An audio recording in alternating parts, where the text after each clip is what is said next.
Hey guys, tonight we sail back to the age of longships and lords of the fjords. You're standing on the wet shoreline of a sleepy Viking village, wrapped in a fur cloak that smells faintly of pine sap and smoked fish.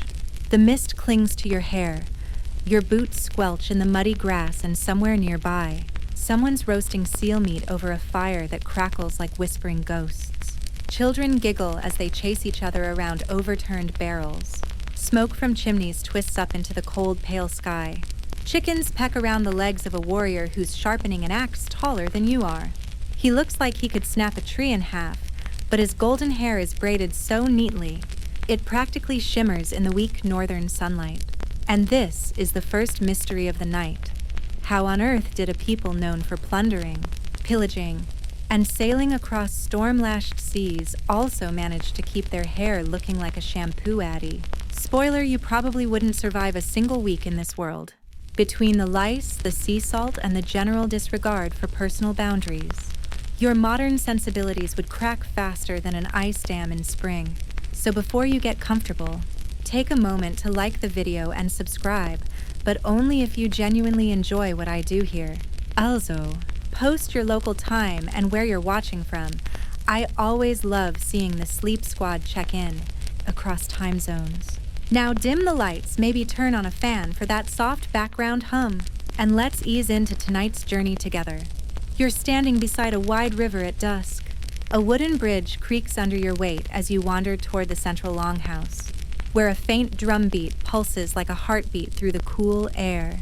The doors creak open, and inside it's like stepping into a cloud of firelight body heat and ale fumes. The mead hall is alive with laughter burps, and the wet slap of drinking horns being slammed onto tables. But there's something else in the air, a faint floral scent. Could it be lavender? No. Closer to wild juniper. It's coming from the hair of a woman seated near the hearth, her long silver blonde braid catching the firelight like woven glass. Her scalp shines, not with sweat but with intentional practiced polish. You're baffled. The floors are sticky. The benches are splintery. A rat just ran across someone's foot, and yet the hair game in here is fierce. Historians still argue whether this obsessive grooming was mostly vanity, spiritual cleanliness, or a flex of social status. But it's not just the chieftain's daughter who glows like that. Even the grim-looking older men have carefully parted styles and tight braids that must have taken ages to twist. You spot one tough-looking raider actually adjusting another man's hairline part with the tip of his knife with all the intensity of someone filing taxes. And here's your first real clue by the door, hanging on a carved wooden peg, is a small leather pouch. Inside a comb, bone-handled, lice scraper teeth, worn from use. As common as a sword in these parts. You'll soon learn that every Viking worth his salt literally carries one. A younger boy waves you over, grinning through a mouthful of roasted eel. He points at your unkempt hair with mock horror and offers a chunk of beeswax. You politely decline, but he smirks and gestures for you to follow him outside. The cold hits you again as you step into the darkness, but the air smells cleaner out here, pine, wet earth and snow in the distance. He brings you to a quiet bench, pulls out his own grooming kit from a cloth pouch, and begins carefully combing his long, coppery hair. He's probably 14, but his technique would shame most salon apprentices. Your hair, he says in a thick accent, tells people if you are worthy. Then he shrugs. Or at least if you're not disgusting. This obsession, you'll soon see, isn't limited to hair. It bleeds into every part of the Viking self-image. Cleanliness may not have equaled godliness, but it definitely mattered when trying to impress a potential mate, gain favor with the gods, or just avoid getting mocked in a saga for smelling like a dead walrus. And yes, it's true, contemporary sources like Arabic diplomat Ahmad ibn Fadlan wrote with astonishment about how often these northern men bathed, sometimes once a week, which for the year 920 CE is practically spa-obsessed. Still, no one would mistake this place for a luxury retreat. There are lice. There is sweat. You definitely just saw someone wiping fish guts on their tunic. But underneath all the chaos is an odd sort of self-discipline, ritualized, maybe even sacred. A skald, the community poet, wanders into the circle of torchlight. humming a melody as he fingers the edge of a harp. His hair is impossibly long and silver, like waterfall strands falling over his shoulders. He looks straight at you and says, "Hair is the thread between man and memory." You blink. He's either incredibly wise or just incredibly drunk. The boy beside you mutters, "He says that every night." Still, you feel it in this world of sagas and blood feuds and storm-tossed ships. Hair is more than hair. It's part armor, part identity, and somehow still silky. You glance back at the glowing windows of the mead hall. Inside, someone's laughing hard enough to shake the beams. Another warrior tosses his head back, revealing the shimmer of neatly oiled side braids. Not a frizz in sight. You begin to wonder if even berserkers take the time to part their hair with bone combs. What other secrets are hiding in this fog-draped, pine-scented land? And just like that, your journey into Viking hair care has truly begun. You step back inside the mead hall, the warmth wrapping around your frozen limbs like a woolen blanket soaked in smoke and ale. The fire pops loudly. Somewhere a dog growls at a spilled chunk of dried reindeer meat. But your eyes aren't on the chaos of the feast. They're on the shimmer. Specifically the shimmer coming from a man's head. He's leaning over a game of Hnefatafel, basically Viking chess, with a wild grin on his face. His hair shoulder length and slightly wavy, is tied back in a loose tail with what looks like a strip of woven leather. It swings as he laughs, catching the firelight again. Gleaming, almost too perfect. Like a commercial for medieval conditioner. You move closer, pretending to watch the game, but really, you're studying that shine. No split ends, no flakes, not even a hint of helmet hair. It's not just him. All around you, there are variations on the theme. Long blonde waves, dark curls tied up in intricate knots. Even a few older men with streaks of gray braided carefully with what looks like beads of amber or polished bone. Hair is everywhere, styled sleek and weirdly dignified, like each strand was part of an unspoken cultural oath. And it's not an accident. First impressions matter, someone mutters behind you. You turn to see an older woman sitting by the hearth. Her own hair is wrapped in a neat bun beneath a woolen scarf, but she watches you with knowing eyes. The first time a stranger sees you, she says, they remember your voice, your stance, your hair. You nod slowly, realizing this isn't just about looking good. It's about signaling strength, prosperity, and self-respect, even if you spend most of your days up to your knees in goat dung. There's an almost theatrical energy to it all. Take the man across the room who just stood up to tell a story. His thick hair has been divided into 4 precise braids, each weighted with tiny bells that tinkle softly when he moves. His beard is braided too, forked into 2 sharp points tied with bronze wire. It's like every follicle on his face has a role to play in the evening's performance.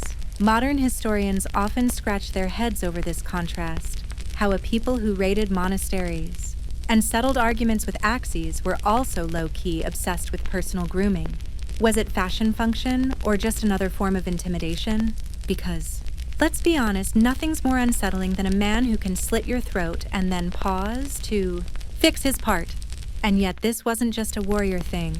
You see it in the traders, too, the ones who've returned from places as far as Constantinople and Baghdad. Their hair is often oiled and trimmed differently. Tighter curls, exotic dyes, even head wraps that reveal just enough to show off a clean hairline. That's right, hairlines were a thing. There are rune stones with guys literally showing off theirs. Portraits carved into stone flexing with combs in hand. You hear someone mention the name of a famous Jarl, Harold Fairhair. And yes, that was his actual nickname, Fairhair. Not Harold the Brutal or Harold the Skull Splitter. No, the man was known for having gorgeous hair. According to later sagas, Harold even vowed not to cut or comb his hair until he'd unified Norway under his rule. And when he finally succeeded, boom, he got a royal trim and washed it with the medieval equivalent of hair serum. Of course, some scholars argue that the whole vow of hair story might have been invented later for dramatic effect. You know, like a royal origin story with conditioner. But it still reflects how seriously Vikings took their locks. Because your hair wasn't just you, it was your legacy. There's even evidence from grave sites that some burials included combs, beads, and little grooming tools laid next to the bodies. In the afterlife, you might need a sword, but you definitely need a comb. And remember, this wasn't a culture that valued subtlety. Viking life was loud, public, performative. Every feast was a stage, every raid a theater of reputation. So if you walked into a room with greasy, tangled hair that told everyone you couldn't even keep your head clean, who would trust you in battle or in bed? As the night deepens, you start to see more little details. A man twisting his beard absent-mindedly as he listens to a tale. A young woman running her fingers through her sister's hair, checking for tangles. Even a sleepy boy resting his head on his mother's lap, her hand softly combing through his scalp. It's soothing, rhythmic, a gesture that feels ancient and oddly modern, like something you've experienced before, maybe on a long train ride home, or during a lazy Sunday with someone you love. Then there's a sudden hush. A man enters the longhouse, tall, stooped, with hair like white ash. His cloak is embroidered with symbols, his walking stick topped with carved ravens. The room parts for him like water around a ship. He moves slowly, deliberately, his long, straight hair falling down his back like a curtain. The boy beside you whispers, "He's a seer." The man sits. A girl brings him a bowl of warm water and a small comb. He dips the comb in, then runs it once through his hair. A single motion, almost sacred. And in that moment, you get it. You really do. This isn't about vanity, it's about ritual, about reminding yourself that you still exist, flesh, bone, braid. That you still belong to this world, however wild and muddy and blood-streaked it gets. Because if the gods are watching, and the Vikings were very sure they were, you might as well look your best. You wake to the caw of seabirds and the creaking of beams above your head. The fire in the longhouse has burned low, casting red embers across the packed dirt floor.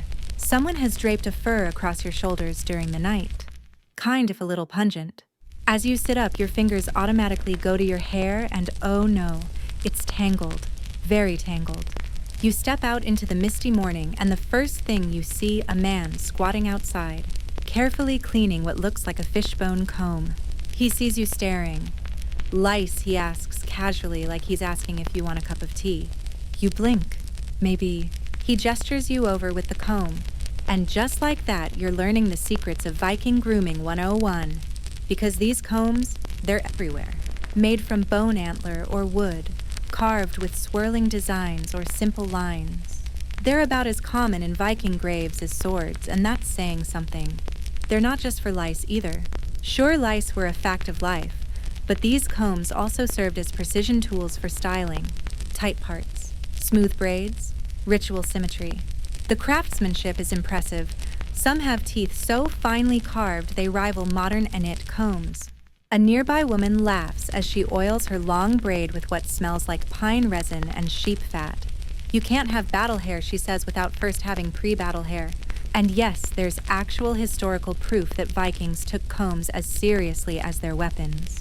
Archaeologists have found grooming kits that include not just combs, but tweezers, ear scoops, nail cleaners, and little pouches to keep everything tidy. One Viking was even buried with 2 different combs. For what backup travel-sized grooming, scholars still argue whether these kits were everyday tools or status symbols, but either way, they mattered. You notice that everyone here seems to know how to care for their own hair. Children are taught early. Boys learn how to oil and tie their locks before they even learn swordplay. Girls, of course, have full hairstyles memorized by age 5. You try to copy a simple braid and end up tangling your fingers into an accidental knot that takes 10 minutes and a very amused child to undo. And there's no shame in this. You don't lose points for self-care in this culture. Quite the opposite. A man who grooms is respected. A woman who keeps a glossy braid is admired. Even elderly villagers walking with sticks have their wispy hair neatly combed and tied back with scraps of cloth or loops of braided thread. As the sun lifts higher in the sky, you wander toward the stream. A group of young men are perched on stones, combing through their hair in pairs, occasionally swapping combs or tips. One shows off a new piece delicately carved from whalebone, with a tiny knotwork serpent engraved on the side. His friends ooh and ah as if it's the latest tech drop. You try to imagine this scene back home, a group of hardened warriors braiding each other's hair, like a sleepover. But here it's not soft. It's survival. And pride. One guy grins as he plucks something from a friend's scalp. Ah, a fat one, he jokes. You've been sleeping near the goats again. Laughter. They flick it into the grass and carry on. There's an honesty to it. A communal acceptance that you will always be battling nature, dirt, sweat, fleas, and yes, lice. But you don't just give in. You fight back. With combs, with oils, with fire-heated water, and a stubborn streak of northern vanity. Later, you spot an old woman spinning thread outside her hut. Her fingers are knotted with age, but her hair is combed so precisely that it looks sculpted. She hums as she braids strands of flax into twine, and without looking up, she says, "If you can weave cloth, you can weave a braid." You ask her what happens if someone doesn't bother.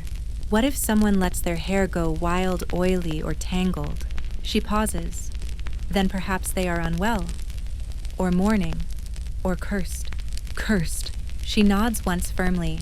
Turns out hair wasn't just cosmetic, it was symbolic. There are records of Viking women cutting their hair in grief, of warriors shaving parts of their heads after battles, of outcasts marked by disorder by loosened braids or unkempt beards. To neglect your hair was to step outside the boundaries of respect, ritual, and identity. Which brings us to the least glamorous member of the grooming crew, the ennet picker. Yup, this was a job, a person, usually a friend or a relative, who would methodically go through someone's scalp, picking out lice and nits by hand. Not just tolerated, but appreciated. A gesture of care, trust, intimacy. You watch as a teenage girl sits calmly while her older sister leans in with the patience of a saint, inspecting every strand under the sunbeam that slants through their thatched roof. It's almost meditative. The rhythm of the fingers, the slow, quiet murmuring, the occasional satisfied flick of a louse into the fire. It's kind of peaceful. You lean back against a warm wooden wall and let your own scalp relax. Maybe it's the soft buzz of village life. Maybe it's the way the air smells like soapwort and spring moss. But you're starting to understand something important. Hair wasn't just about looking good. It was a map, a statement, a symbol. And every comb stroke was part of a story being told about who you were, who you'd become, and who, just maybe, you still hoped to be. It's Saturday, at least. That's what someone just shouted while ringing a large bronze bell outside the central longhouse. You ask what's going on, and a grinning woman with suds on her hands grabs your wrist and says, "Bath day." You don't really have time to protest.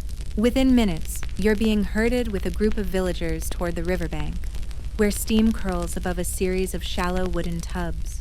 Fires crackle nearby, heating pots of water and throwing sparks into the morning air.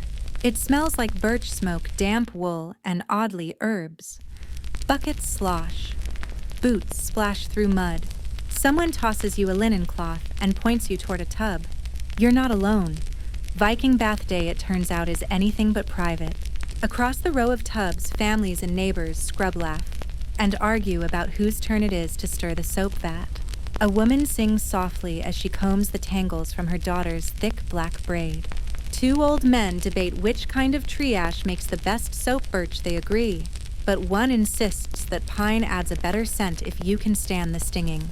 You settle in and let the warm water rise around your shoulders. A young man passes you a ladle and a lump of something grayish white.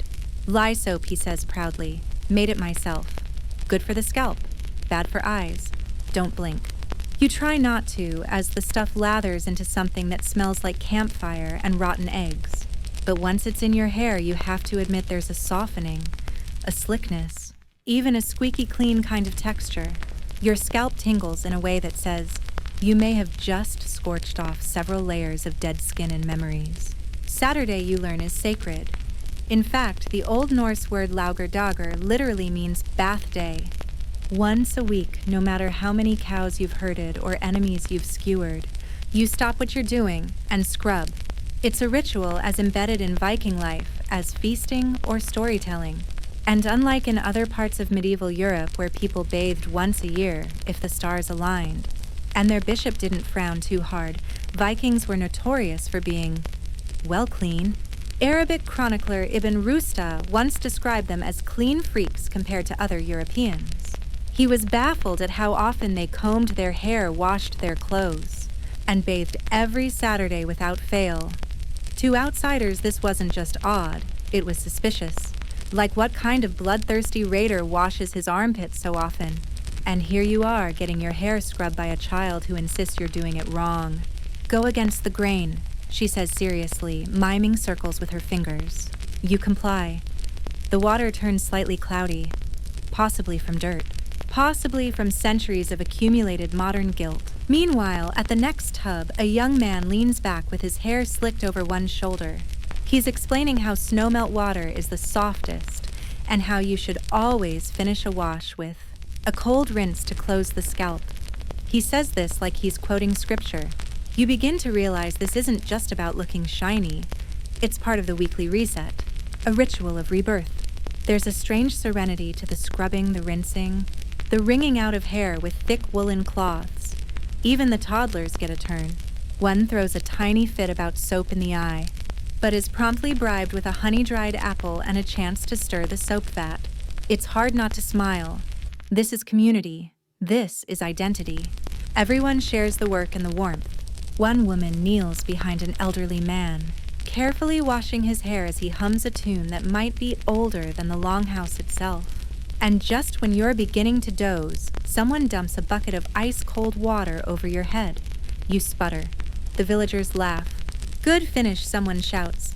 Keeps the scalp from growing moss. You suspect that's not entirely true, but you towel off anyway and accept a mug of something warm and meaty.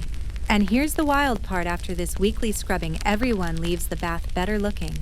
Hair that was limp and stringy now shines. Beards that once seemed wiry fluff into sculpted waves. Even the children gleam, their hair puffed up like proud little birds. You spot the old seer again, his white hair brushed out and braided with fresh cord. He nods solemnly at you, then picks something from his beard and flicks it into the river.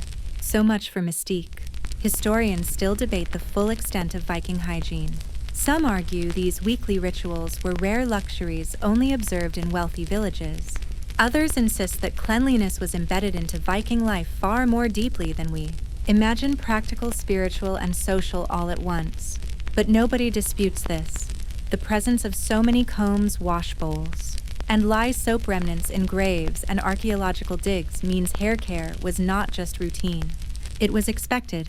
Unlike their neighbors across the channel, who were often described as earthy or yeasty, and Smell Vikings got a reputation for being annoyingly fresh. In fact, some Anglo-Saxon accounts complained that Viking men were so clean and well-groomed that local women kept falling for them. One monk wrote bitterly that Norse invaders combed their hair every day, bathed weekly, and changed their clothes regularly, and thus seduced our womenfolk. You chuckle. It's hard to argue with that logic.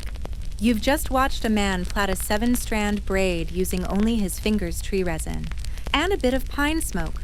You're not saying you're falling for him, but you are wondering how long it would take to get your own hair to behave like that. The sun climbs higher. People begin to return to their tasks, some to the forge, some to fishing, others to carefully oiling their now silky manes. The bathtubs steam gently behind you like ancient cauldrons where not just dirt, but the week's weariness has been boiled away. You breathe in. Your hair smells like smoke soap and maybe confidence. The scent hits you before you see it, sharp, earthy, a little smoky with a twist of something sour. You follow your nose past the steaming tubs and down a narrow path toward a small lean-to covered in moss and drying herbs. A woman crouches by a stone basin, grinding something grayish-white with a flat rock. Blonde again, she mutters to herself, dipping a bundle of wet hair into the mix. You watch fascinated as she wrings out the strands with methodical care. When she looks up, her eyes twinkle. Soapstone and ash, she says, takes the yellow out. Brings out the pale. You blink. Wait. Did she just say she's bleaching her hair? She grins. Of course. What you think all these heads came out the womb glowing like firelight. No, child. Nature needs a little push sometimes. Turns out Viking blondness wasn't always natural. Sure, plenty of them were born with fair hair, Scandinavia being what it is, but the cultural preference for light gleaming locks was so strong that people went to great lengths to maintain the look. That gritty paste she's using, a mix of crushed soapstone wood ash and fermented urine, because what historical beauty routine would be complete without something mildly horrifying? Yes, urine. Rich in ammonia and surprisingly effective at lightening hair. You try not to gag as she offers to rub some on your scalp. You politely decline. She shrugs and returns to her work, her own hair wrapped in cloth and steam, like some ancient day spa ritual being performed on the forest floor. It wasn't just the women. Men did it too, especially younger warriors looking to fit the image of the ideal raider tall, terrifying and shining like an angry sun god. One man passing by flicks his golden braid and winks. Real warriors sparkle, he says clearly, quoting something half joking, half religious.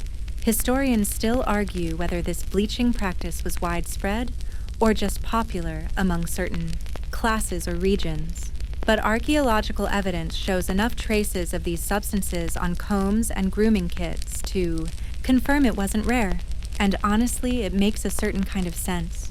In a land with long, dark winters and limited light, a halo of bright hair would stand out. It would catch torchlight, distract enemies, dazzle potential lovers or gods. You watch the woman carefully braid her now bleached hair, adding a streak of blue wool for flair. If Odin sees me first, she murmurs, he won't forget me. So, vanity, sure, but also status, power, attention in a world where being overlooked could be fatal. Nearby, a group of girls giggle as they take turns applying a pungent mixture of egg yolks and goose fat to their ends. For shine, one says before dramatically flopping her braid over her shoulder like a diva. You're suddenly aware of how sticky your own hair feels. Someone hands you a carved cup. Rinse with this, they say. Juniper tea. Good for gloss, bad for drinking. You pour the warm liquid over your head, and to your surprise, it does feel smoother. Maybe even shinier? Or maybe that's just wishful thinking. Either way, you feel more Viking, as if you've joined some strange, woodsy salon cult where everyone speaks in proverbs and smells faintly like goats. A young man appears beside you, his beard lathered in something that looks suspiciously like butter. He points to your hair and frowns. You've got good growth, he says seriously, but your ends, they split like a Roman truce. Is that an insult, a compliment? You're not sure. He proceeds to show you how to seal the tips using beeswax and slow-burned pine tar. The process is sticky, smoky, and mildly terrifying, but when he's done, your hair feels sturdy, like it could survive a storm or a siege. You're impressed. This isn't random kitchen chemistry, it's refined, passed down, honed through generations of trial, error, and occasional accidental poisoning. And here's the kicker. This mix of natural ingredients, weird by modern standards, actually worked. Wood ash is alkaline and cleanses. Animal fats condition. Urine gross, yes, but chemically effective. Vikings didn't just make do, they optimized. You hear a story from an elder about a legendary shield maiden named Hilda, who was said to have hair so radiant that enemy warriors mistook her for a Valkyrie and fled. She bleached, the woman says with a grin. Twice a month, used goose eggs and sea foam. That part may be a bit embellished. Still, the image sticks with you, a woman standing on the prow of a longship, her hair glowing like moonlight, a sword in one hand and a comb in the other. It's the small moments that hammer it home, like the teenage boy gently oiling his baby sister's scalp, or the merchant offering braid dye in exchange for fish, or the elder who strokes his beard satisfied and murmurs, "It's a good braid day." Hair, you realize, is everywhere, woven into every story, every role, every ritual. It's not background noise, it's the chorus. By now, your scalp is tingling with a dozen borrowed recipes. Your hair probably smells like an apothecary exploded, and yet you feel present, like a little more of you belongs here. Like maybe if you stayed long enough, you too could master the balance of raiding ritual and root care. Because in this world, to be Viking isn't just to be fierce. It's to shine literally. The morning mist hasn't even lifted when a loud shout echoes from the central hall amid arms and beards.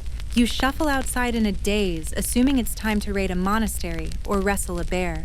But instead, you find a half-circle of men seated patiently as an elder walks down the line with what looks like a wooden knitting needle and a pot of bear fat. Ah, battle prep, but not for weapons for beards. You're ushered to the side, still clutching your linen towel, as a younger man grins and says, "You can't fight like a hero if you look like a hedgehog." He's smoothing his chin hair with something that smells like beeswax and ash. You nod awkwardly. Welcome to Viking Beard Day. Not that it's officially on the calendar, but it might as well be. The importance of beard grooming in Norse culture can't be overstated. These were not just facial accessories. Beards were symbols, badges of manhood, sacred declarations of intent. And before battle, you better believe they were styled.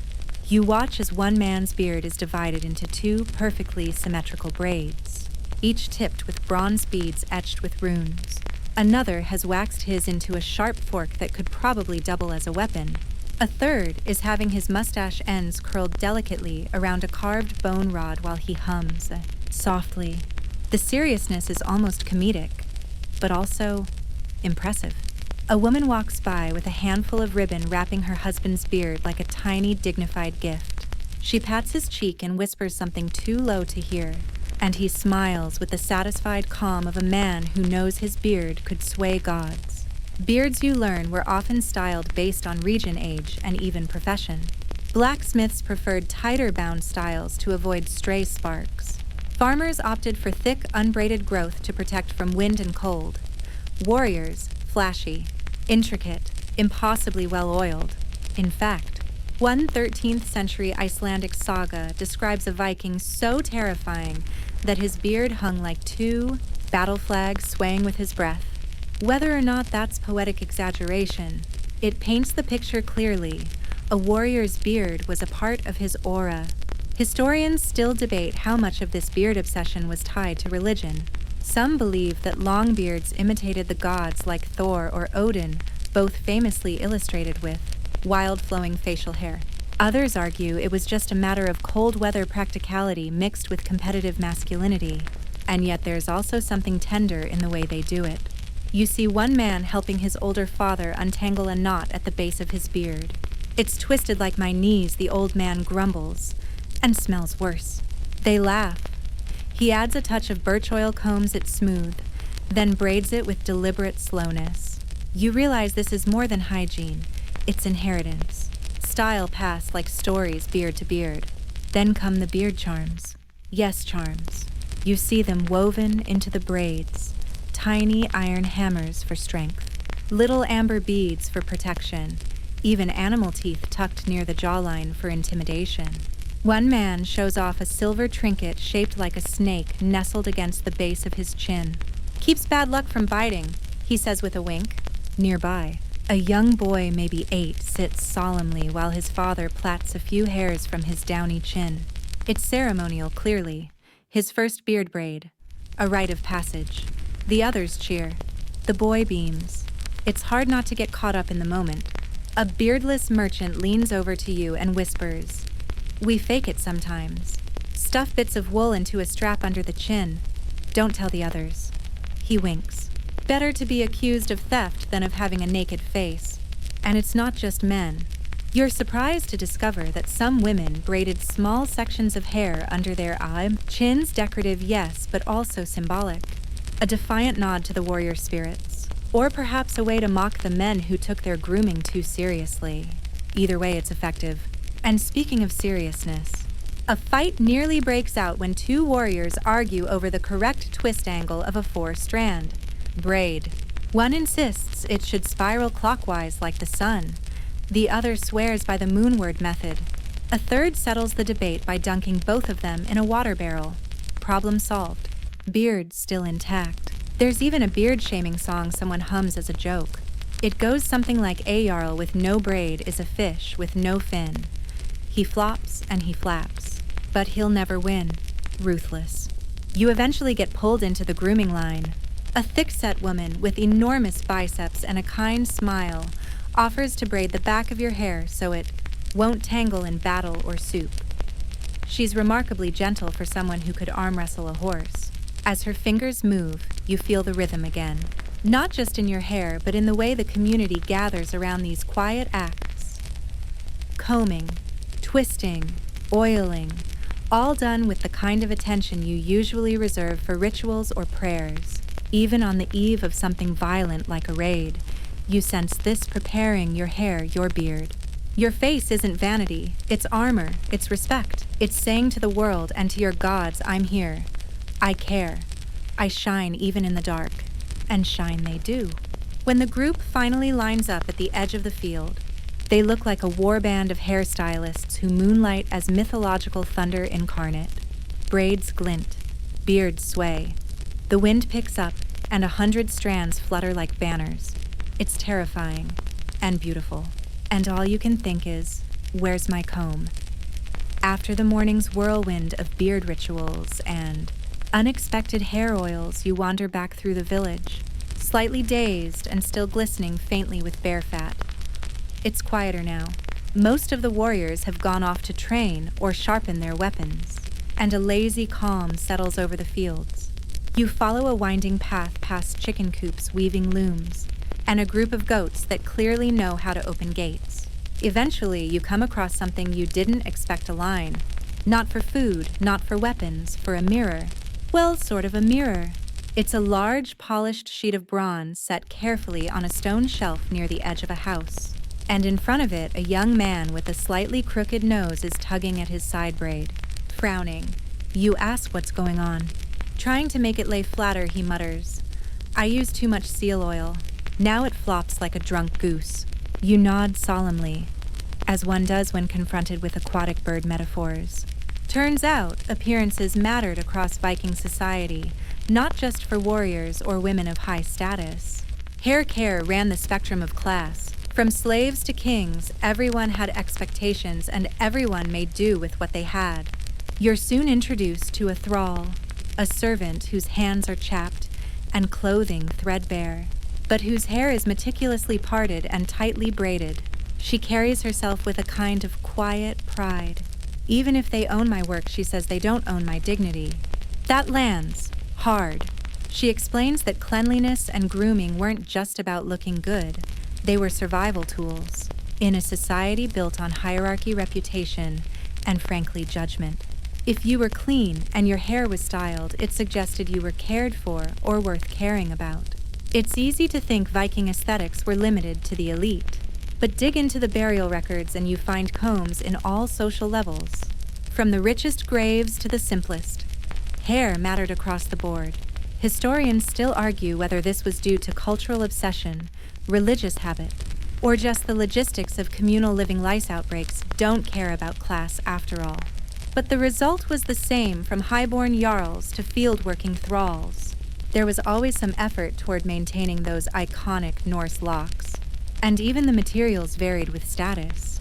The jarl's daughter you meet later that afternoon, draped in silk and laughter, offers you a sip of a fermented apple brew and gestures proudly to her hair comb. Made of walrus ivory, she purrs. Engraved by a skald himself. He tried to rhyme with split ends. It didn't go well. You glance down at your own borrowed comb carved from rough birch and still slightly sticky. She winks. Yours has more charm. You're not sure if she means that, but you pretend it's a compliment anyway. Meanwhile, a group of children races by, some barefoot, some half covered in wool scraps, all with bright hair in varying degrees of chaos. A mother calls out to them, comb in hand, and they scatter like fish. She laughs, not unkindly. Later, you stumble upon a different kind of grooming tool, a small shard of polished obsidian. Nestled into the wall of a sleeping hut, a woman crouches before it, adjusting the thin braids along her temples. Her motions are slow, precise. You're surprised to see that she's not young. Her face is lined, her fingers knotted with age, but her hair impeccable. Every morning she says, not looking up, even when it rains. And that's the thing. This care. It wasn't reserved for feasts or raids. It was every day. woven into the fabric of Viking life as plainly as bread or bone tools. You imagine waking up with cold breath in the air, fingers stiff, chores waiting, and still reaching for the comb first. It was routine. It was ritual. It was rebellion. You pass a blacksmith's hut, where a heavily bearded man pauses his hammering to retie the knot in his hair. His fingers are black with soot. He doesn't flinch when a spark lands on his bare arm, but he grunts when a strand of hair falls out of place. A merchant nearby applies oil to his mustache, using a scrap of linen dipped in rendered duck fat. Smells awful, he confesses, but the wind won't win. Some men braid, some twist, some let it flow free, but no one ignores it. And yet, the differences remain. You start to notice them now. Finer combs for the wealthy, more elaborate styles among those who didn't labor all day. You pass a group of older women weaving cloth, their hair tucked neatly under caps. One of them smiles and lifts the corner of her wrap beneath it, a braid thick as a rope, streaked with silver and scenting faintly of juniper. Only for funerals and feasts, she whispers. Hair was a kind of social shorthand, length, texture, adornment. It all spoke to your role, your rank, your reputation. And everyone, no matter how humble, played their part. You reflect on that as you return to the longhouse. Your own hair now styled with the kind of casual crookedness that only comes from trial error. And one too many goat fat recommendations. You catch sight of yourself in a puddle, vaguely shiny, vaguely chaotic. A small child tugs your sleeve. Your braids backwards. You sigh. I know. He nods seriously. You'll get better. And maybe you will. Not just at braiding, but at understanding this place. A world where vanity and survival walk hand in hand. Where even the lowliest servant might carry their head high, not because of gold or land, but because they comb their hair that morning and refuse to let the dirt win. Because here, no matter where you fall in the village hierarchy, one thing remains true. Messy hair is a choice. It starts with a smell. A thick, sticky, tangy smell that hits your nose before you've even stepped into the market square. It's like someone boiled down pine sap swamp moss and 3 regrettable life decisions into a single potion.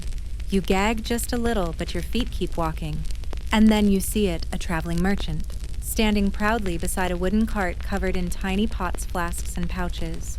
His cloak is embroidered with little comb symbols, and a sign overhead reads, Hair oils and other secrets in somewhat wobbly runes. He grins when he sees you. You look like someone with scalp ambitions. You are immediately unsure whether to feel complimented or insulted, but your curiosity wins. You step forward and he launches into a sales pitch so smooth it could double as conditioner. Imported goose oil from Francia, bear fat infusion from Lapland, juniper distillate aged 3 winters. And this, he holds up a vial of greenish sludge. This is pure enchantment, rendered seal blubber, soaked in wild thyme and horsehair vinegar. You take a cautious sniff. Your eyes water instantly. He beams. Stings a bit, works wonders. Around you, locals gather to sample and trade. A woman haggles over a comb carved from mammoth ivory. A tall warrior swaps dried fish for a pouch of lichen powder he claims keeps lice sleepy. Nearby, a young boy buys a single drop of rose oil, apparently a birthday treat for his sister, who only combs her hair under threat of exile. Here, hair care is commerce, a way to trade bond compete. Historians still debate whether Vikings regularly used foreign oils and perfumes.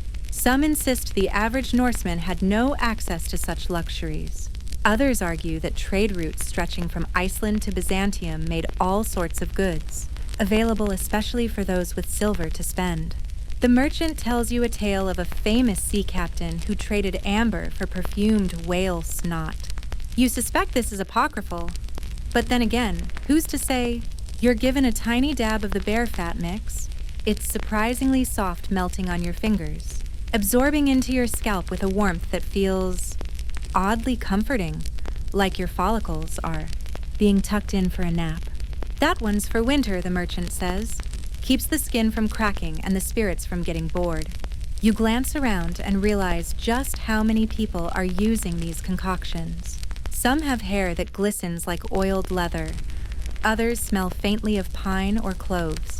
A few unfortunate souls seem to be trailing clouds of something closer to fermented fish. But here's the thing, no one is ashamed. They wear their scents and shine like armor. Even the unpleasant ones are worn with confidence. Better to smell like something one woman says than to smell like nothing at all. You pass a group of girls applying a thick paste to their braids, chatting and laughing as they twist the strands into elaborate loops. You ask what's in it. Egg yolk ash, some lard, one says. Oh, and sheep pea. Of course. Apparently, this goop makes your hair waterproof and flammable. You edge away carefully. A bard nearby strums a lute and sings a cheerful song about a man whose beard caught fire at a wedding but still smelled better than the groom. You laugh. The line's clearly been passed down a few generations too many. You learn about night oils, heavy fragrant concoctions applied before sleep. These help with hair softness, lice prevention, and dreaming of attractive gods. There's a whole shelf for them at the merchant's cart. Lavender and wild chamomile, melted tallow with powdered seaweed, something called moonshine grease that glows faintly under torchlight. You don't ask what's in it. You really don't want to know. Not all the mixtures are complicated, though. Some are humble and clever vinegar rinses made from apple mash, snowmelt mixed with birch ash, simple goose fat boiled with mint. These are the staples. Reliable, replenishable, shared in small community bowls at bathhouses and festivals. You're offered one last oil, thick, dark, and streaked with what might be powdered bark. For strength, the merchant says, only use it on Wednesdays. You raise an eyebrow. Or else, he leans in dramatically. It'll make your eyebrows fall out. You pass. By now, your hands are sticky. Your scalp smells like half a forest. And you've learned more about animal fats than any sane person should. And yet, there's a strange pride building, a quiet awe at the level of carecraft, and commitment this culture pours into what others might call frivolous. It's not about luxury. It's about belonging. About staking your identity strand by strand. One man even says it plainly. The gods braided the world together. We braid ourselves to remember how to hold. There's poetry in that. And bear grease. Lots of bear grease. You leave the market lighter on coin and heavier on scent. Your fingers shine in the sun and your scalp feels suspiciously alive. As you pass back through the village, heads turn. Whether that's admiration or alarm, you can't tell. You offer a regal nod.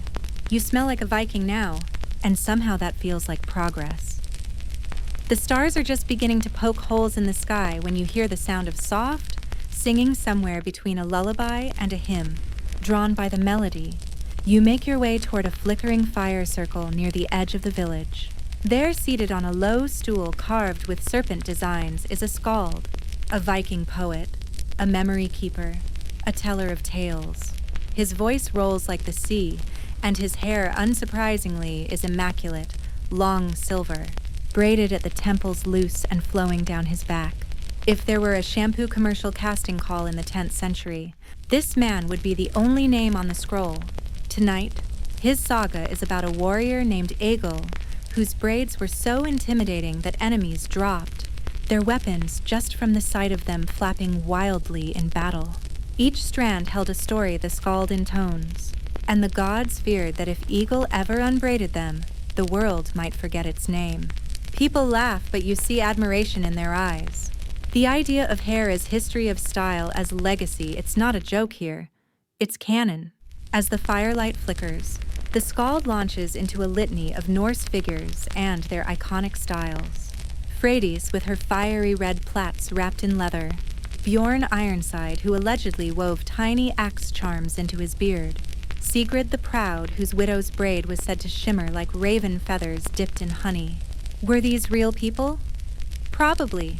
Were their hairstyles exaggerated by centuries of storytelling? Almost certainly. But the power of the image stuck.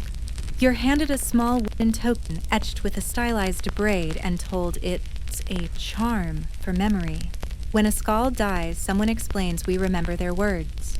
When their hair is cut, we bury it in the roots of trees. Hair, in other words, is not discarded, it's revered. You hear another tale, a jarl who wouldn't go into battle until his locks were combed by his lover. She died before the raid. He went uncombed. He didn't return. Historians still argue whether these sorts of rituals pre-battle combing's morning braids. Protective charms were widespread or just saga embellishments. But even if only half were true, the idea of hair as fate clearly ran deep. And you see echoes of it all around the fire. Young warriors sit cross-legged quietly braiding one another's hair as they listen.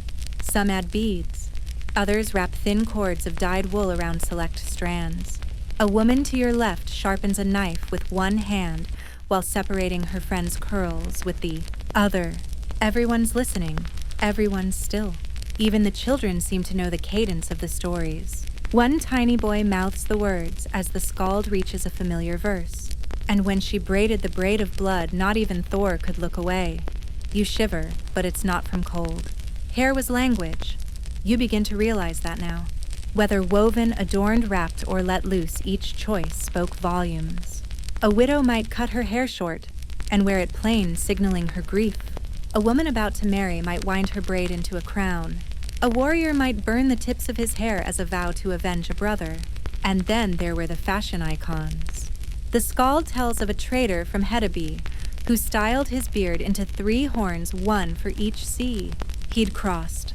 A noblewoman from Burka who shaved elaborate patterns into the sides of her head and dyed the rest violet blue using fermented berries and iron. A saga queen who allegedly grew her hair so long she used it as a cloak in winter.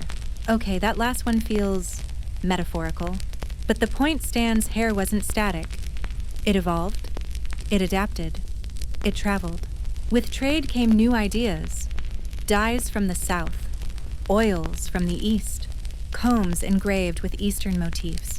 Even Byzantine mirrors, rare and precious, became status objects for those who wanted to see their style in something shinier than a bowl of water. And in turn, Norse styles influenced others. Arabic chroniclers noted how these northern men seemed almost vain, with their constant combing and elaborate facial grooming. English monks wrote letters lamenting that Norse visitors smelled of pine and mint and moral failure. There are even hints that Frankish nobles began copying Viking beard braiding techniques. Vikings, early adopters, cultural influencers. Who knew? As the fire burns lower, the skald's voice softens. He finishes the saga with a whisper, and when they found his braids still whole, though his body was ash, they knew his story wasn't done. Everyone sits in silence for a moment, and then slowly people begin to rise. Some stretch. Some yawn. Some quietly begin retying their hair before bed. You're given a piece of bone with a hole carved through the center. A skald's spool, they call it, for holding a strand. You tie in a tiny lock of your own hair. It feels odd, but also comforting. Because here, hair isn't just something that grows from your head. It's something that connects you to your past, your people, your place in the world. And that night, as you lie under a thick fur blanket with the scent of pine oil on your pillow, you find yourself repeating the old line, each strand holds a story. You wonder how many stories yours could hold. It's early morning again, and a hush has settled over the longhouse. Not the peaceful kind exactly, more like the tense, needle-pricking quiet that comes when something serious is happening behind closed doors. You're beckoned outside by a young girl with wind-chapped cheeks who whispers, "Come." She's preparing her hair. You follow her past the smokehouse beyond the chicken pen and toward a smaller longhouse set apart from the rest. The air is heavy with anticipation. Inside, a woman sits before a low fire. She doesn't look up. Her long, dark hair flows around her like a curtain. No braids, no ties, just loose, shadowy waves spilling across a wool shawl. No one speaks. You settle in to watch, and gradually the process unfolds, slow, deliberate quiet. She begins to part her hair with her fingers, dividing it into thick sections. Another woman, older, with hands as careful as winter frost, approaches and begins to braid. It's a mourning ritual, you're told. The younger woman lost her husband in a shipwreck 2 weeks ago. For days, she let her hair fall free, uncombed, untouched. To show grief, someone whispers. To signal she belonged to no one and nothing, not even to herself. But today she's being braided again. Not for beauty. Not yet. but for balance, for rejoining the living. You sit with it, the slowness, the reverence. This isn't styling, it's healing. In Viking culture, women's hair carried deep meaning. Long, well-kept hair was a marker of virtue, of maturity, of fertility. Loosened hair often meant one of three things: mourning, madness, or magic. Yes, magic. The lore is filled with tales of seeresses volur who wore their hair loose during rituals. Some legends say they could summon the future by shaking it out across their shoulders. Others warn that unbound hair at night invites spirits, or worse, forgotten gods. Historians still argue whether these beliefs were consistent across Norse society or localized to certain regions, but the evidence suggests that hair for women especially was anything but casual. You see it everywhere. At weddings, a bride's hair is intricately braided by close female relatives, often with ribbons and amulets sewn in. At births, women tie up their hair tightly to keep the spirits focused. At funerals, they might cut one braid short and bury it with the dead. One woman tells you of her grandmother, who kept her hair wrapped for 20 years after her husband died. When she finally showed it again, the woman says it was silver, like moonlight. The whole village stopped to look. Not everyone adheres so strictly. A group of girls near the river flick their wet hair like seals, laughing as they try out new styles copied from a visiting trader. This one's Frankish one says twisting a side bun makes me look like I understand money. But even in play, there's intention. Another woman braids her daughter's hair tightly and says, "This is to keep your thoughts from scattering." Hair is at times protective, symbolic, almost sacred. You're invited to help with a community task, washing and combing the hair of an elderly woman who no longer has the strength to do it herself. Her hair is wispy but long, pale as clouds. As you pour warm water over it, you feel the room soften. No one rushes. Every motion matters. She thanks you afterward with a small smile and a pine cone. "For your pocket," she says. So your hair always knows the woods. You don't fully understand, but you accept it anyway. Later, during evening meal prep, you spot another glimpse of this quiet hair language. A woman stirring stew with her hair tied into two symmetrical loops over each shoulder. "For balance," she says simply. "Keeps the broth from souring." You raise an eyebrow.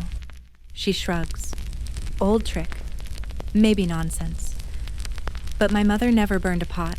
Hair customs vary wildly. Some practical, some superstitious, some passed down without explanation. You meet a mother who rubs ash into her baby's scalp each new moon. A grandmother who knots protective symbols into a braid and tucks it under her son's helmet before battle. A widow who keeps her late husband's beard trimmings in a pouch, worn around her neck to keep him near. Even young girls, barely walking, are taught how to twist their hair to signal play versus prayer. One side braid chores, two celebration, loose only if you're brave or reckless. A young boy giggles when you try out a triple braid and immediately drop half of it. He redoes it in 30 seconds, hands nimble as a weaver. "You'll get better," he says. You're not sure you will, but you're trying. Because here it's not about perfection, it's about presence. About showing up in your body, in your family, in your time, and doing it with intention. As night falls, the braided woman from earlier reappears, now seated by the fire with a calm you hadn't seen before. Her hair is tightly coiled and pinned with a strip of leather bearing 3 small beads. One for her husband, one for the sea, one for whatever comes next. And when she finally looks up, meeting your eyes across the glow of the fire, you don't need words. You understand. Hair holds grief, but it also holds return. You're sitting by the longhouse door one breezy afternoon, quietly trying to rebraid a stubborn section of your hair when a small shadow looms over you. A boy not older than 9 squints down at your handiwork, then shakes his head slowly. You're doing it backwards. Before you can defend yourself, he plops down beside you, snatches your comb, and gets to work like he's untangling a horse's mane before a royal parade. His hands are shockingly fast, and before you can blink, your braid is neater, tighter, and somehow shinier than anything you've managed in days. He grins. "My sister taught me. She's the best nitpicker in the village." You don't quite know what to say to that, but you say thank you all the same. Nitpicking, lice combing, delousing. Call it what you will, it's a daily part of Viking life. And unlike today, where lice might be a source of shame or discomfort here, they're just a fact. Annoying, yes, but not scandalous. You're soon ushered toward a gathering near the communal sleeping hut, where a half-dozen people sit on low stools with their heads bowed forward. A woman moves from scalp to scalp with the kind of precision usually reserved for fine embroidery. She inspects, she picks, she plucks, and every now and then she announces something like 2 nits left temple or lice egg, lower crown. The others hum, shrug, or laugh softly. There's no horror, no judgment, just calm attention to a shared human inconvenience. Historians are divided on just how bad the lice situation was. Some suggest it was chronic, especially in the colder months when bathing was more difficult. Others argue that frequent combing, communal grooming, and herbal repellents kept it relatively under control. But one thing's clear, Vikings were proactive. Lice combs show up in almost every dig site made from bone or antler, with teeth so finely spaced they'd make a modern flea comb jealous. You're handed one such comb, slightly worn but still effective. Try it, someone says. Start at the scalp and pull down slowly. Be patient. You do. It's weirdly satisfying, like scratching an itch you didn't realize you had. The woman beside you tells a story of her grandmother who claimed she could sense a enite from 2 paces away. She once plucked a louse off my cousin's head mid-sentence, she says, eyes wide. Didn't even break eye contact. You wonder what kind of supernatural lice radar that requires. It turns out delousing isn't just hygiene, it's bonding. Children sit between their parents' knees while their scalps are checked. Friends take turns nitpicking after meals. Lovers comb each other's hair under the stars. There's even a sort of casual intimacy in it, a comfort that says, I see you. I won't let you itch. One couple tells you they got married after an especially dramatic lice infestation that forced them to spend an entire stormy evening combing each other's scalps. We figured if you can get through that, the man says you can get through anything. It becomes clear that grooming here isn't just aesthetic, it's practical, emotional, and even social. You don't just groom to look good. You do it to connect, to care, to build trust. There's even a competitive element. A group of boys sets up a enite race where they each comb a willing volunteer, line up the combings on a flatboard, and count who collected the most. Winner gets first pick of the berry stew, they shout. You're weirdly impressed and slightly disturbed. Later, someone shows you a pouch filled with dried herbs, lavender, mint, yarrow mixed with animal fat and rubbed into the scalp to keep lice at bay. Doesn't always work, the woman admits, but it makes you smell better when you fail. Some people, you learn, wear tiny bundles of these herbs in braids or hats. Others sleep with fresh pine needles under their pillows or coat their combs in resin before use. All of it aimed at keeping the little invaders from taking over. And while no one likes lice, they're treated with a sort of resigned humor. One elder shakes his head and mutters, in the end, the lice always win. You just get better at fighting them. You reflect on how modern ideas of shame and disgust might have skewed your expectations. Here, the problem is addressed directly, frequently, and without stigma. In fact, lice checking is seen as an act of closeness, something you wouldn't entrust to just anyone. Back by the fire, the same young boy who rebraided your hair earlier returns, now holding a bone comb like a little sword. Want me to check again? He asks. You hesitate, then nod. He squats behind you and begins combing with quiet expertise. And somehow you feel taken care of, as the sun sets, casting long shadows over the thatched rooftops. You glance around and see this scene repeated everywhere. Mothers and daughters, brothers, friends, warriors with grim faces and blood on their sleeves, still pausing to scrape each other's hair. Clean. It's oddly beautiful, because in a world filled with frostfire and fighting, there's still room for these soft, simple rituals. These tiny acts of care that say, even if we raid, even if we bleed, we still remember to comb. You wake to the sound of tapping, gentle, rhythmic, like a spoon against the side of a kettle. When you lift your head, blinking into the cold, gray morning light, you realize it's coming from a wooden bowl being stirred near the hearth. A woman squats beside it, mixing a gloppy, yellowish substance with the concentration of someone making soup, or possibly a bomb. You inch closer and ask what she's cooking. She snorts. Shampoo. Of course. She picks up a cracked shell and scoops a bit into her palm. It jiggles faintly.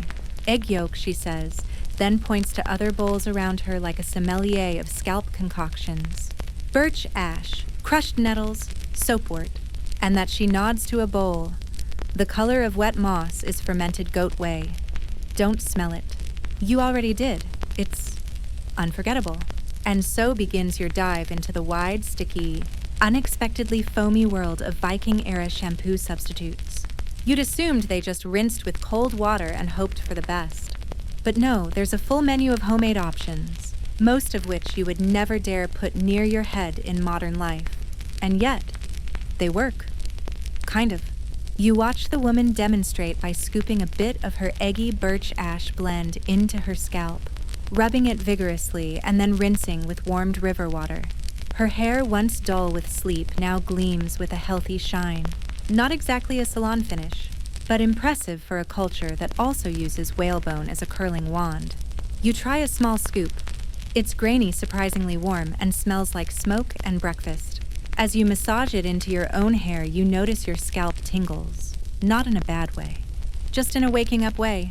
Across the room, others are preparing their own blends. A younger girl insists on adding a few drops of honey to keep the braids glossy. A man uses a nettle root mash mixed with goose fat. Scalp medicine, he explains.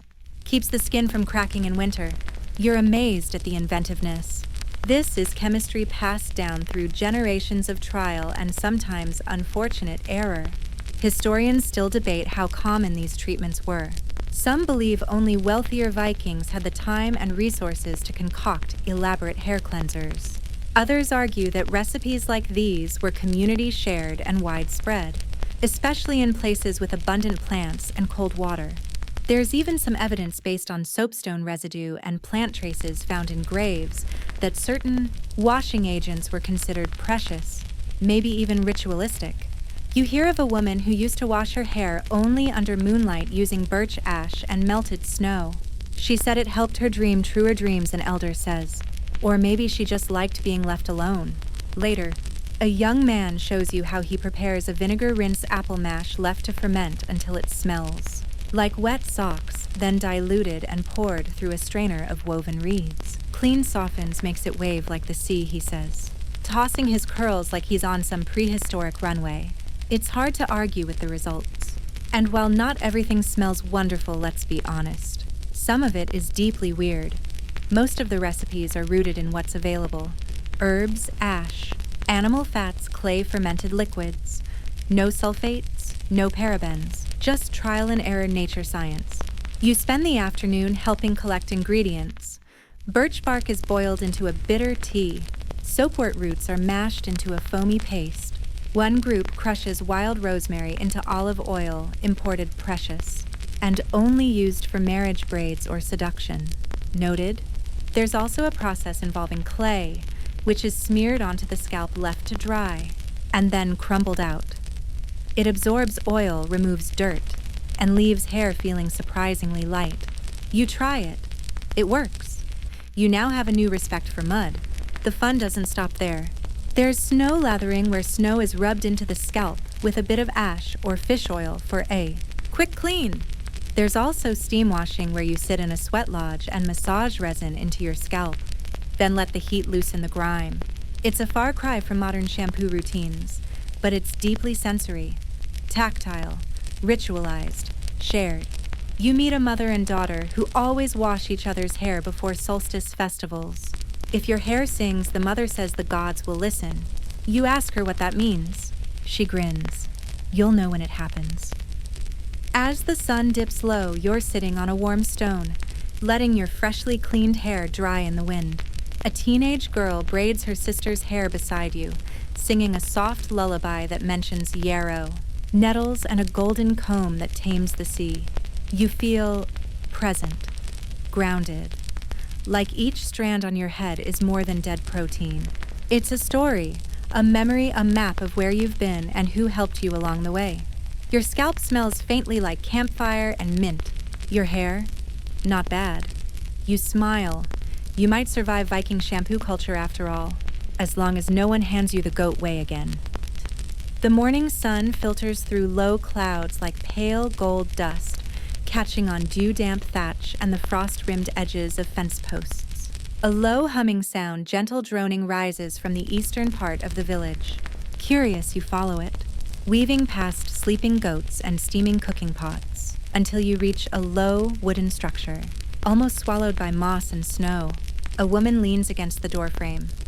"Steam's ready," she says, voice low and pleased. She gestures for you to step inside. It's not a longhouse. It's something smaller, more intimate. A Viking sauna. Inside, the air is thick with heat, damp and herbal. Steam rolls in gentle clouds over a packed dirt floor strewn with spruce boughs. A fire pit glows dimly in the center, its stones blackened and steaming from recent dousing. You can barely see 3 feet in front of you, but you feel it, the quiet rhythm of breath, of bodies unwinding, of warmth working its way into bone. You're not alone. People sit shoulder to shoulder on low benches, old, young, muscular, frail. Everyone's sweating. Everyone's quiet. A woman near the entrance waves you over and pats the bench. "It's for the scalp," she whispers, as if steam can hear secrets. You sit, and you melt. Someone presses a bundle of herbs wrapped in cloth into your hands. "Rub this into your hair," they say. "The heat makes it work better." You nod, barely managing a thank you before the scent hits your nose.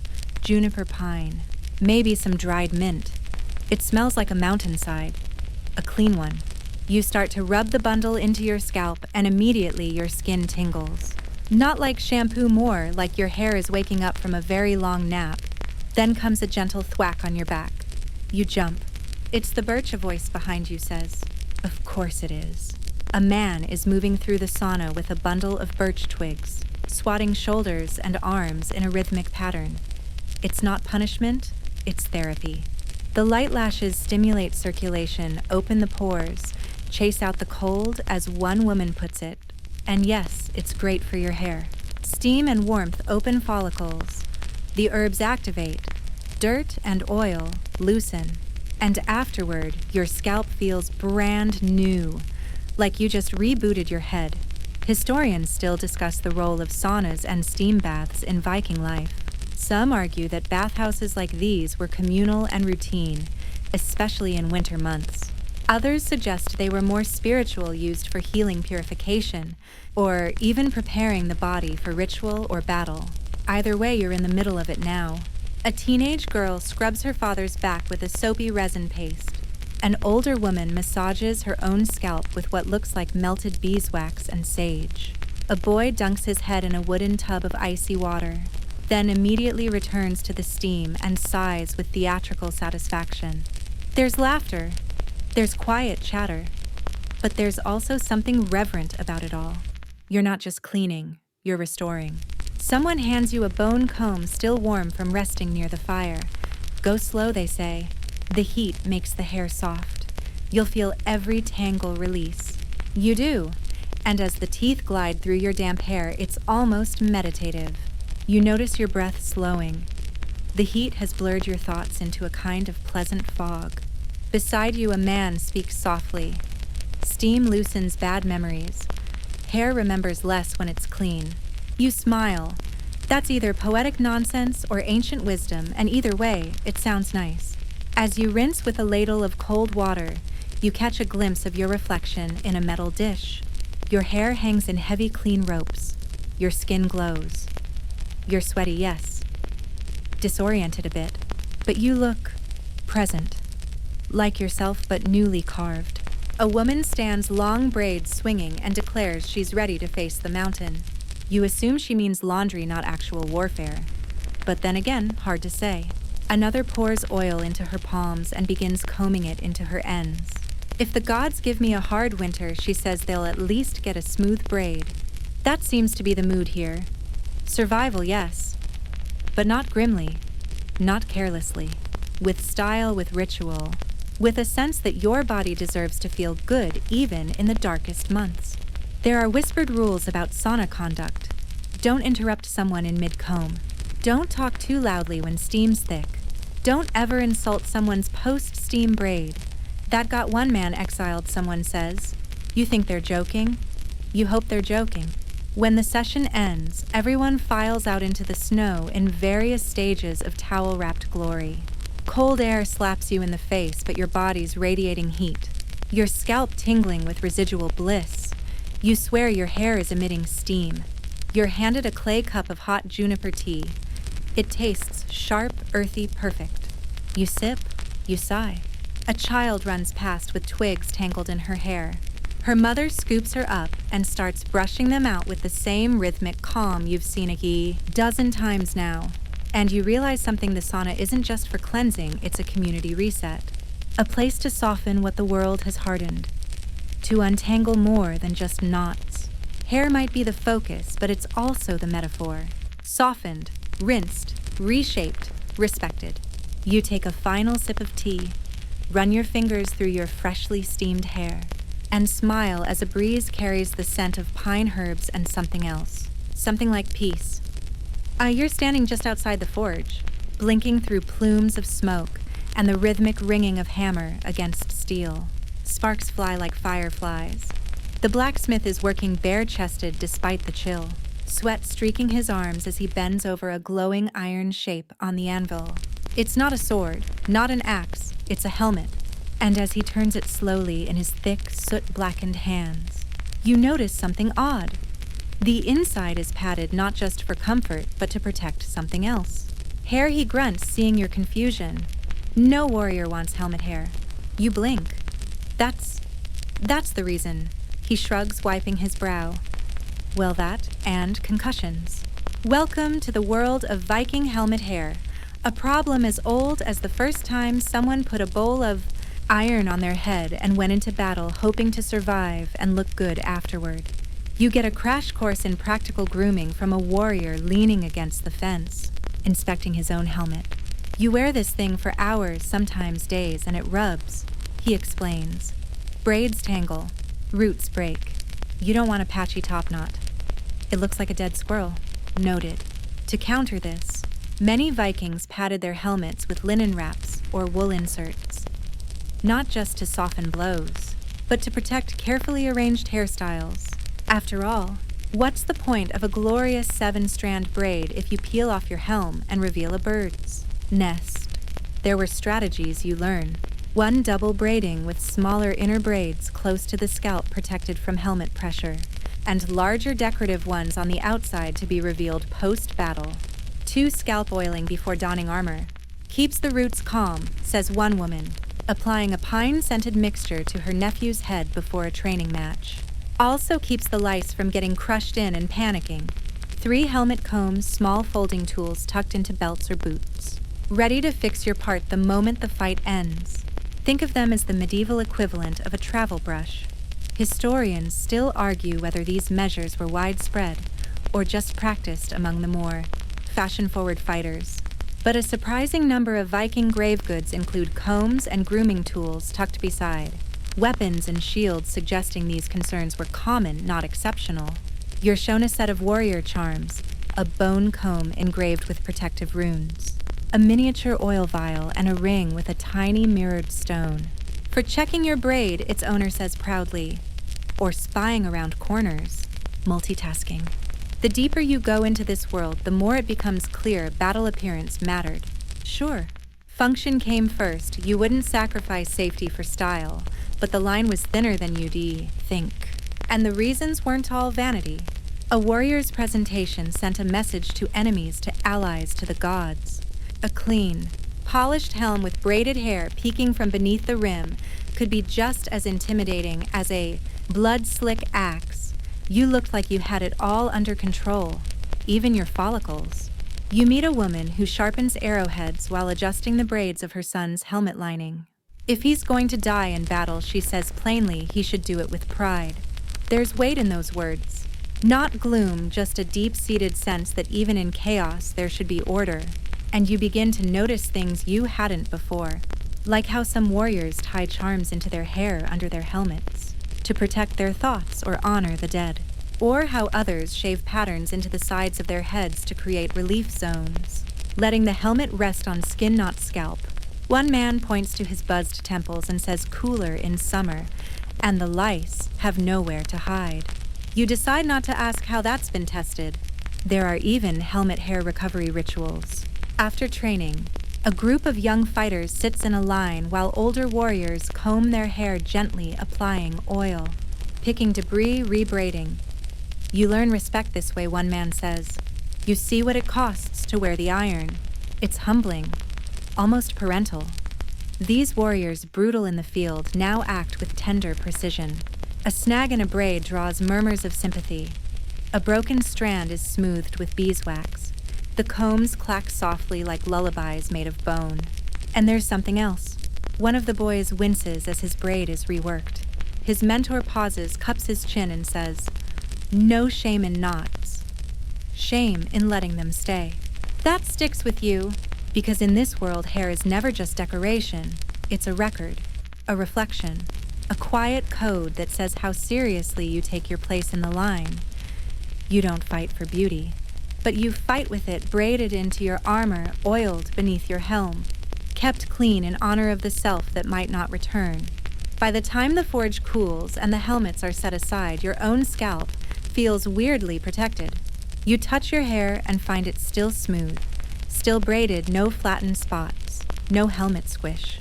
Just a soft scent of pine oil and a braid that somehow made it through the day. You nod satisfied. Helmet hair survived. The night sky presses down heavy and full of stars. The village is quiet, save for the crackle of a few low fires and the occasional distant bleat of a goat who apparently has dreams.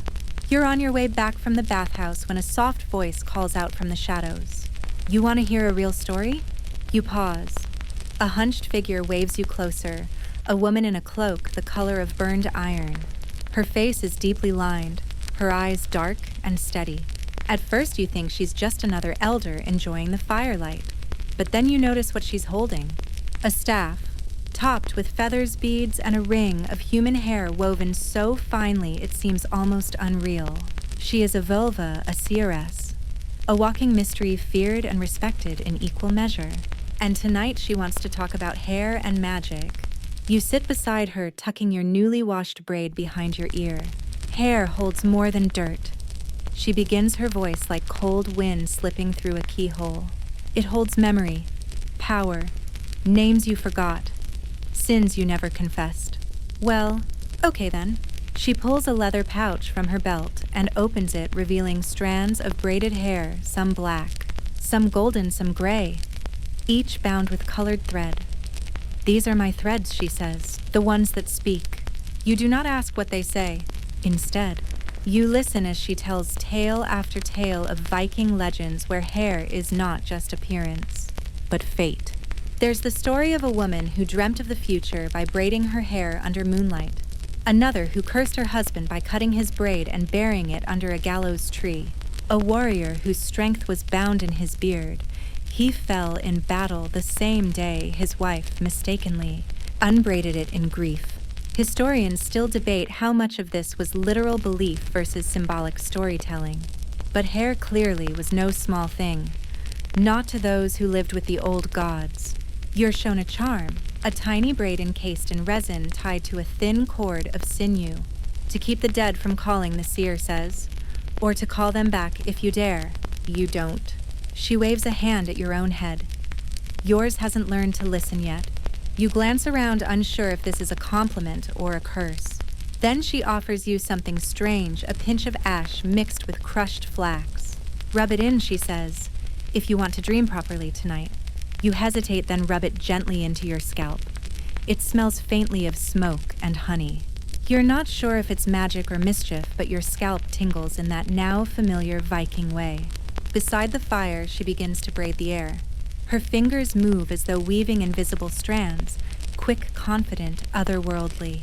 This is how the Norns braid fate, she says. Not with thread, with time, and sometimes with hair. You don't understand it, but you feel it. Hair in Viking belief was connected to identity, fate, even the divine. Odin, king of the gods, was often described with flowing hair and a beard that seemed to change color with the light. Freya, goddess of love and magic, was said to braid her hair with gold and cast spells by shaking it loose in ritual. To cut someone's hair without permission, that was more than rude. It was a symbolic act of control. In some sagas, it's an insult worse than theft, a way to humiliate, to diminish someone's status or sever their connection to power. And binding hair in a braid that could be a pledge, a curse, a memory anchor. The Völva explains that warriors sometimes braided their hair with thread, stolen from enemies, to trap their strength. Others clipped a lock from a dead loved one, sealed it in a braid, and wore it into battle. Not just as mourning, but as reinforcement. You ask if she's ever cut her own hair. She laughs raspy and low. Only once. The gods didn't like it. She doesn't elaborate. But later, as the fire dies down and the stars press closer, she untangles a long braid from beneath her cloak and holds it out to you. Not to touch, just to see. It's streaked with white and silver and something pale that catches the starlight like glass. At its end, a bead carved with runes. This, she says, is my beginning. You ask what she means. She doesn't answer. Instead, she says, when you dream tonight, watch your hair. If it knots, you're lying to yourself. If it braids, you're learning. You thank her. She nods once and then turns back to the fire, slowly combing through her own hair with fingers that never seem to forget. As you walk back to the longhouse, head heavy with warmth and myth, you can't help but feel something strange. Not fear, not awe exactly, just the weight of it. The quiet knowing that in this world even the smallest braid might carry centuries. That a comb might be a key, that a loose strand might be a warning. You run your fingers through your hair once more, just to be sure. The sound of creaking wood and gulls overhead wakes you before sunrise. Your skin is chilled, your boots already damp with dew, and your breath fogs in the air like dragon smoke. You squint toward the dock and see them, the longships. Sleek, narrow, dragon-headed beasts of timber bobbing lightly against the tide. Warriors and traders are loading them up with supplies, crates of dried fish, bundles of rope, barrels of mead, and tucked in among them, mirrors and combs. Of course. You shuffle toward the ships, curious, and are nearly bowled over by a man running late, his hair unbraided and flying behind him like a flag of panic. I overslept. He gasps. I can't show up looking like a haystack. A boy throws him a bone comb. Crisis averted. Today you're climbing aboard one of these vessels. Not to raid, though the thought briefly crosses your mind, but to see how grooming survives at sea. Because if there's one thing worse than helmet hair, it's longship hair. And it turns out Vikings had solutions. You find a quiet spot on the deck wedged between a cargo crate and a pile of sheepskins, and watch as your shipmates begin their morning routines. Yes, the ship is small, packed and bobbing like a cork on open water. Yes, everything smells like salt and old cheese. And yes, they are still braiding their hair. Even mid-ocean, a man with sea wind wrinkles and arms like logs dips a rag into a bucket of cold river water and gently wets his beard. He rubs in a paste that smells like tallow and mint, then pats it dry with a cloth. Nearby, a woman oils her curls with something from a tiny flask carved into the shape of a fish. A teenage boy balances on one foot, combing the back of his head by feel alone. You ask how they manage it. A woman with a shaved side cut and copper beads in her braid grins. We trade combs, and tips, and insults. She gestures to a small wooden chest near the mast. Inside, a communal grooming kit. Multiple combs, bits of thread pins, a single broken mirror shard wrapped in fur, and a cloth soaked in something pungent. Lice prevention, she explains. Smells like death. Works like magic. You realize even in open water grooming is survival. It's about health, yes. Keeping lice down, scalps, clean wounds from infected follicles avoided. But it's also about spirit. About keeping the chaos of the sea from creeping into your skull.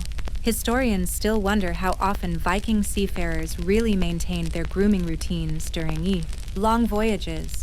But with so many combs and cleaning tools found in ship burials, it's clear that these weren't afterthoughts. They were essentials. A sailor pulls a comb from his boot, slicks his hair down with seawater, and tucks the comb back like it's a dagger. "Never know who we'll meet on shore," he says with a smirk. Could be monks. Could be marriage. The wind picks up, whipping your own hair into knots. You feel around for your own borrowed comb and begin pulling through the strands, wincing. Start from the end, someone calls. Or you'll look like Thor during a thunder tantrum. And then come the braid chains. These are Longship's secret weapon against tangles, elaborate braids woven not for beauty, but for durability. Some stretch across the crown like a net. Others are looped tight around the head and pinned down with wooden clips. There's even a woven head wrap made entirely of thin braids fused with pine resin. "I haven't combed this in 8 days," the woman wearing it says proudly, still intact. Still glorious. A boy behind her mutters, "Smells like eel." They argue. You watch amused, as she threatens to dunk his head overboard and reintroduce him to the cold gods. Still, it's not all jokes. One night, as you're lying under a fur blanket beside the mast, the boat gently rocking beneath the stars, you overhear a hushed conversation between two warriors. "You braided it," one asks. Before we left, the other replies, "She did it herself." A pause. "I haven't touched it since." You glance over and see the glint of a single preserved braid pinned carefully beneath his helm, untouched. A memory made physical, perhaps from a lover, a sister, a child. Not just hair, a promise. Others have their rituals. One man plets 3 short braids before sleeping, one for the sea, one for his ancestors, and one for his most recent regrets. He won't explain that last one. And grooming doesn't stop when you hit land. As soon as the boat slides ashore, there's a scramble not for weapons, but for appearance adjustments. Combs appear. Oils are dabbed. Someone even spritzes a linen cloth with herb water and fans themselves dramatically. First impressions, they murmur. Even if we're here to steal their cows. You realize that grooming at sea wasn't just about keeping clean. It was about keeping control. In a life ruled by storms, gods, and chance, your hair was one thing you could manage. A small rebellion against the chaos of the waves. You reach up and feel your braid, windswept, gritty, but holding. And for the first time, you don't try to fix it. You just let the wind tug it around, shaping it however it pleases. You've earned that sea braid. And you know now, just like your shipmates, that no matter how far you drift, how rough the crossing, or how tangled the world becomes, you can always find your comb. The village is tense, not the kind of tension you feel before a raid or a storm, but the quieter, colder kind that slips in when strangers arrive, foreigners, outsiders. And today, the Longhouse is hosting a group of visitors who don't braid their hair, don't oil their beards, and most importantly, don't understand why anyone would. You're seated near the hearth with your now slightly crooked braid when the first of them enters. He's robed pale and carries an air of polite disgust, as if everything around him smells faintly of goat and barbarism. You're not sure he's wrong. He glances around, then mutters something under his breath to a companion, who scribbles quickly into a wax tablet. That's when you realize they're writing about you, about this place, about these people. You lean a little closer, and what you hear is hilarious. They comb their hair every morning, one of them says in a tone normally reserved for reporting crimes. Even the warriors. It's all braids and bones and mirrors. Shock, horror. You suppress a laugh. Turns out this isn't the first time Norse hygiene habits have baffled outsiders. Contemporary accounts from across Europe and the Middle East describe Vikings with fascination, admiration, and more often than not, thinly veiled resentment. Take Ahmad ibn Fadlan, for example, a 10th century Arab envoy who met Norse traders along the Volga River. He wrote with great disbelief that these men washed their faces and heads every morning, in fresh water no less, reused only once, then dumped. In contrast, many parts of medieval Europe considered bathing suspicious, even sinful. Dirt was moral armor. Scrubbing it off too often, a sign of vanity, weakness, or worse, witchcraft. So to them, the Vikings were both enviably clean and deeply unsettling. They oil their beards, another visitor huffs. Some carry 2 combs. I saw one man use bear fat on his eyebrows. You nod silently. That was Bjarki. He does that. The foreign chroniclers often sounded torn. On one hand, they were clearly impressed. Vikings were strong, commanding, and well shiny. On the other, that very shininess seemed like a threat, a distraction, a weapon of seduction. One monk from Northumbria, writing in the early 800s, complained that local women had become enthralled by Norsemen who arrived smelling faintly of pine and smoke, and who combed their golden hair while singing to the sea. You pause. That does sound kind of hot. Historians still discuss how much of these accounts are exaggeration, stereotype, or fear-driven fantasy. But the evidence supports a key point: Vikings took grooming seriously, and outsiders noticed, even their enemies. A Frankish scribe once recorded with audible confusion how Viking warriors stopped to smooth their hair before battle. He called it arrogance. Others saw it as confidence, power even. You're interrupted from your thoughts by a new arrival, a cloaked figure with dark hair tied back in a modest twist. He's quieter than the others observant. After sitting near you for a while, he finally speaks. Why do you all comb so much? You shrug. Because the sea tangles everything. He considers that, then smiles. In my village, we twist cloth around our heads to keep it safe. But I suppose it's the same idea. And just like that, the wall softens. Because grooming isn't exclusive, it's just cultural. It tells you where someone's from, what they value, what they fight to maintain when the world starts to fray.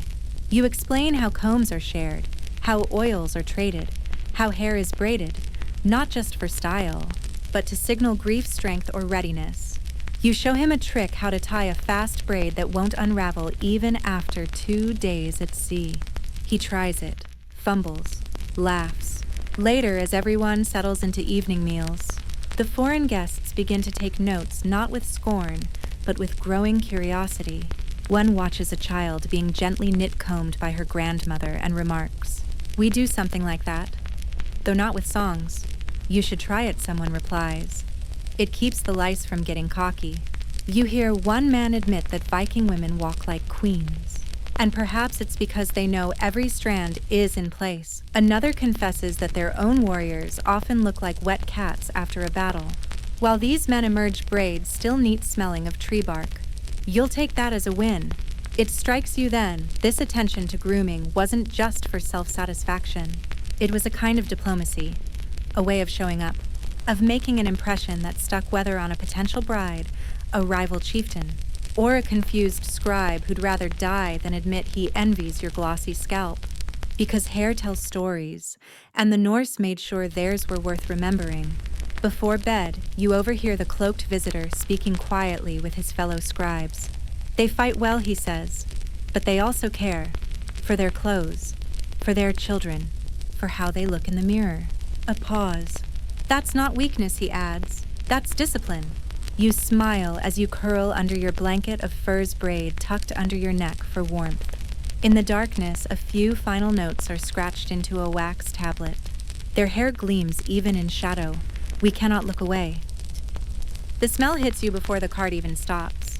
Not the good kind, not pine oil or herbal salve or even fermented honey, but the unmistakable, stomach-curling scent of a medieval English market town in summer. You grip the edge of the cart as it bumps to a halt outside the low wooden gates. Ahead of you, narrow streets wind through cluttered buildings, their thatched roofs sagging and walls leaning like tired old men. The gutters run with something you sincerely hope is just rainwater. You're here as part of a small Viking trade envoy, tasked with exchanging iron tools for grain and fabric. But really, you're here to answer one pressing question. How does Viking hygiene stack up to the rest of medieval Europe? As you step off the cart, you're hit with a wave of warmth and something sour. A pig trots past, nibbling at something on the road. A boy squats casually near a wall. 2 women dump buckets of waste onto the cobblestones. You're not in Norway anymore. A local woman eyes your clean braided hair with a look of open suspicion. Her own is matted, mostly hidden under a linen cap. You smile and she frowns as if your shine personally offends her. And just like that, the contrast hits you. Because while Viking villages had their own aromas, smoke fish goat, there was also soap, steam, lye, routine grooming. Here, not so much. You're invited into a merchant's home for a trade discussion. It's dark, windowless. The floor is dirt, the ceiling low, and the smell is layered. Like cheese feet and wet wool all had a party and forgot to clean up after themselves. Your host offers you a seat and a chunk of hard bread. You thank him, but discreetly lean away from his beard, which appears to contain its own ecosystem. Vikings, you realize, didn't just groom for vanity. They did it because other places didn't, and that gave them a distinct edge. There's a reason foreign accounts describe Norsemen with a kind of horrified awe. When you regularly bathe brush and oil your hair in a world where most people consider rinsing a once-a-year indulgence, you stand out. Arabic and Frankish writers remarked on this constantly. The cleanliness of the Norse, their combs, their fresh clothes, their once-a-week baths, which by the standards of the day might as well have been spa therapy. Historians still argue whether the average Viking was actually cleaner than everyone else, or if they were just clean enough to seem revolutionary by comparison. But even their enemies took note. As you move through the English town, people glance at you, murmuring. Children point at your comb still tucked into your belt. A man scoffs. You spend more time brushing than farming. You smile. You ever tried braiding a goat? That shuts him up. Later in the town square, you witness a medieval barber at work. It's a rough business, more slicing than styling. He sharpens a blade against a brick wall, then takes a swig of ale before cutting a boy's hair with all the grace of someone trimming hedges. During a storm, you feel genuine fear. Back home, grooming is gentler, a craft. You've seen elderly men thread beads through beards with the patience of monks. You've helped children mix ash shampoos. You've been deloused with dignity. Here, grooming seems perfunctory, if not actively hostile. A woman tells you she hasn't bathed in months. The bishop says too much washing tempts sin. Another insists that water makes you sick. A third says combing loosens thoughts which might fall out your ears if you're not careful. You try not to look too stunned. But not everyone is hostile. One boy asks how you got your hair to shine like a river stone. You show him your comb. His eyes go wide. It has teeth, he whispers. You give it to him. He runs off giggling. It's not all judgment and rot. Some folk are curious. They ask questions. They sniff your braid and try not to look impressed. A few even offer to trade for your oil vial despite not knowing what it is. You meet a local midwife who uses rosemary vinegar for her hair and claims it keeps the plague, spirits away. My gran taught me, she says. Said we used to wash more before fear took it from us. That sticks with you because you realize it's not that the English can't care for themselves. It's that something shifted. Fear of illness, religious shame, economic strain. Somewhere along the line, cleanliness was sacrificed for survival. But the Vikings, they kept their rituals. Even through storms, war, winter, they still combed. And when they stepped off ships with their hair gleaming, smelling of birch and mint, they weren't just invaders. They were living proof that it was possible to fight and shine. As you prepare to leave, you catch your reflection in a pail of clean water rare in this place. Your braid's intact. Your scalp still smells like smoke and pine. You didn't just look like a Viking here. You felt like one. Because in a world of grime and fear, sometimes the most radical thing you can do is wash your hair. The wind has turned restless. Not stormy, exactly, just unsettled. You feel it tugging at the corners of tents and flapping through the drying laundry like it's trying to start a conversation. You sit near a ring of seated travelers, each one draped in fur and wrapped in very strong historical opinions. They are, you're told, historians. Or at least the Viking version of them, skalds, chroniclers, lore keepers, old warriors who've lived long enough to forget how not to argue. And tonight's topic, not battles, not kings, not gods. Hair, specifically why the Norse cared so much about it. Vanity grunts one man. He flicks a lock of hair out of his face and spits into the fire. They wanted to look good when they met death. That's all. Respect counters a woman beside him. Clean hair shows you honor the gods. You wouldn't approach Freya with a rat's nest on your head, would you? Tradition says another. You do it because your mother did, and her mother, and hers. Someone snorts. You're all wrong. It's lice. No one wants to itch through a duel. And just like that, the debate rages on. You listen fascinated as they volley theories back and forth. Because even now, centuries later, historians can't fully agree was Viking grooming about faith, status function, all of the above.